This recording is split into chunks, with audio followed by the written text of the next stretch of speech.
Mm. Mm. Mm. Hot. Guys, for today's vlog ay meron tayong kimchi. May kimchi tayo guys. Ayan. And meron din tayong liempo na prinito. Ayan. So, mas masarap sana ito guys kung meron tayong lettuce. Pero dahil nagtitipid tayo, wala tayong lettuce. Ayan, ito guys. Sino ang mahilig sa kimchi dyan katulad natin? Ang sarap ulam nito guys. Hmm? Mmm. Mm. Mm. Hot. Mm. Best.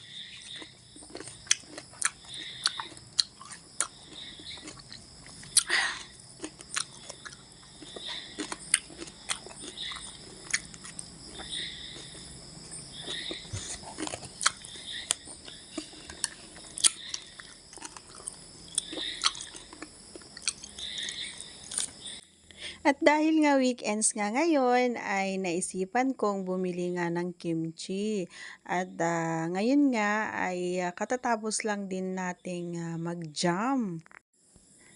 Actually, ito lang talaga yung pinaka-bonding naming mag-housemate. Every time na weekends, ito ang pinakamagandang moment naming dalawa. Kasi nga, instead na lumabas tayo, ay bumibili na lang tayo ng kaunting maluluto.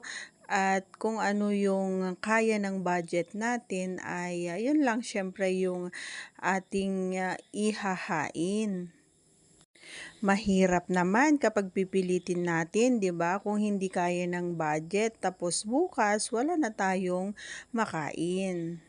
So, gaya nga ng sinabi ko kanina, ako ay bumili ng isang tub ng kimchi at ito ay nagkakahalaga ng 100 pesos. At bumili rin ako ng liempo na ipiprito namin. Siyempre, ito ay kapareha ng kimchi. At alam nyo ba na ang kimchi ay isa sa paborito naming dalawa every time na kami ay nagja-jamming.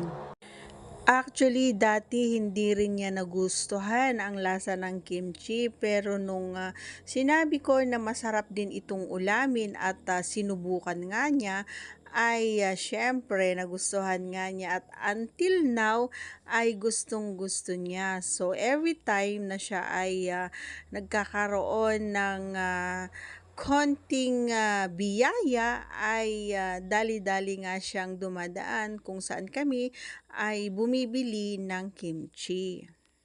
At sa mga hindi nakakaalam, ang kimchi po ay isang Korean food na medyo or hindi lang medyo maanghang po talaga siya. Kung hindi ka po sanay sa chili or maanghang ay sasabihin mong sobrang anghang. Pero dahil kami nga ay nasanay na, parang normal na lang pero maraming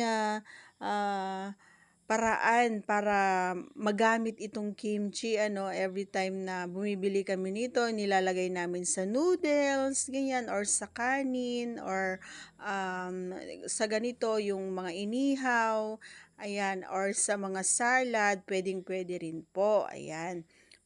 Actually, kayang-kaya naman nating gumawa nito, pero syempre, dahil sobrang busy nga naman nating tao and kulang tayo sa time para gumawa, kaya bumibili na lang din tayo para mas madali, kumbaga.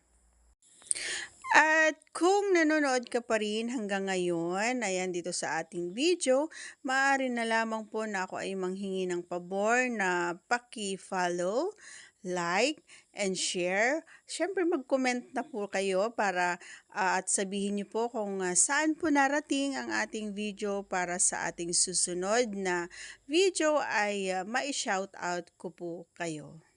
At siyempre isang malakasang shoutout muna, ayan, sa mga taga Cagayan Valley. Ayan, thank you so much po sa support niyo po sa ating mga videos, sa mga nagla-like, nag-share, especially po kay Ma'am Francesca, yan, from Liwan Norte and really Cagayan. Thank you so much po sa suporta mo sa palaging pag-share. Ayan, thank you so much. At siyempre bago natin na tapusin ang ating video, isa munang kasabihan ano, ayan, para sa mga mister diyaan, ayan, i-date nyo naman ang inyong mga misis, ayan, kahit hindi nyo i-date, kahit hindi nyo ilabas, ayan, tanungin nyo naman sila kung ano yung makakapagpasaya sa kanila or sorpresahan nyo sila, para naman kahit sa isang linggo ay mabuo ang araw nila at maging or mapasaya nyo po sila. So that's all for today's video mga idol. Once again, please don't forget to follow, like, and share. Thanks for watching everyone and always remember, I love you all. Bye-bye!